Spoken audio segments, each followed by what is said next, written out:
Phulbani medical college रे खूब शीघ्र नामलेखा आरंभ हो एथि समस्त प्रस्तुति सरिथिबा बेले उभय केंद्र और राज्य सरकार तरफ अनुमति मिल सारी केवल ओडिशार 100 छात्र छात्री एठारे नाम लेखाइबे। कंधमाल जिला एक दुर्गम और आदिवासी जिला होइतिबा बेले स्वास्थ्य सेवार समस्या एक प्रमुख समस्या भाव में देखा देइथिला।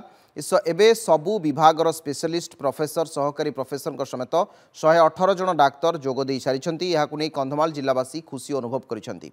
एही मेडिकल कॉलेज पाई कंधमाल जिलार विभिन्न संगठन पक्षर दीर्घदिन धरी दाबी होई आसुला। यहां दृष्टि रखी पूर्वतन मुख्यमंत्री तथा वर्तमान विरोधी दल नेता नवीन पट्टनायक 2021 मसीहा अक्टोबर 16 फुलबाणी मेडिकल कॉलेज को घोषणा करते। पर पर्यायर मेडिकल कॉलेज काम द्रुतगति आरंभ हो 2024 रे शेष पर्यायर पहुंची। वर्ष चलित वर्ष 100 MBBS सीट पिला पाठ पढ़े एठी आ रोगी भी मेडिकल कॉलेज डिक्लेयर होगा।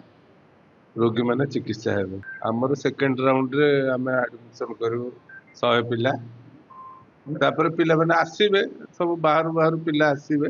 एबे तो 100 पिला प्राय आउ ऑल इंडिया के जीवन 100टा जक सीट आम कंधमाल ओडिशा रो पिला सब एडमिशन करेंगे। एसोसिएट प्रोफेसर असिस्टेंट प्रोफेसर समस्त अच्छा तो बहुत खुशी लगुच आमको आज कल न्यूज पाइला वी आर एक्साइटेड एटलिस्ट पे आसवे admission already admission process started second council most likely तो पिला आसीजे। So we are ready for welcoming them all of them by October we are ready.